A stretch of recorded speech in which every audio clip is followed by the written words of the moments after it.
उपमुख्यमंत्री अजित पवार यांच्या उपस्थितीमध्ये रायगड जिल्हा नियोजन समितीची बैठक पार पडली। शिंदेंच्या शिवसेनेचा एकही आमदार बैठकीसाठी ऑनलाईन उपस्थित नव्हता। दरम्यान रायगडावर असल्यामुळे बैठकीला उपस्थित नसल्याचं भरत गोगावले यांनी म्हटले। तसंच रायगडचं पालकमंत्रीपद मला मिळावं असं अनेकांना वाटतं असं गोगावले यांनी म्हटलं आहे। आज भिडे गुरुजींची शिवप्रतिष्ठानची धारकरी मंडळी हे रायगडावरती आज सांगता समारोप त्याचा होता।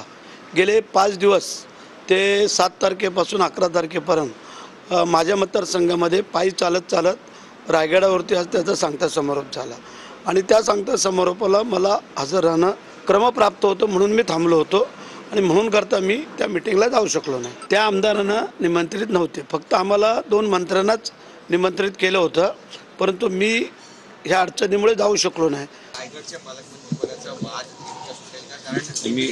ऑलरेडी मी त्याच्यावरती बोललेलो आहे आणि रायगडचे पालकमंत्रीपद शिवसेनेला मिळावं अशी आम्ही विनंती केलेली आहे। ऑलरेडी मी त्याच्यावरती बोललेलो आहे आणि रायगडचे पालकमंत्रीपद शिवसेनेला मिळावं अशी आम्ही विनंती केलेली आहे। आज पालकमंत्र्याची बैठक नव्हती। रायगडचा जो आहे जिल्हा आणि नियोजन त्या संदर्भात बैठक झाली।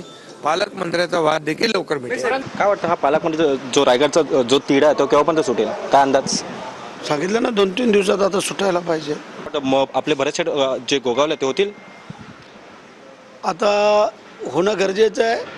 बऱ्याचशा लोकांचं म्हणणं आहे की बरेचसे पालकमंत्री असावे। मी बघितलं तिथं टीव्हीला रायगडच्या एकाही आमदाराला बोलवलं नाही। अरे पण बोलवलंच नव्हतं ना मीटिंगला। मी तिथं दोन्ही मंत्री म्हणजे आपले गोगावले साहेब आणि अदिती तटकरे यांनाच बोलवलेलं होतं।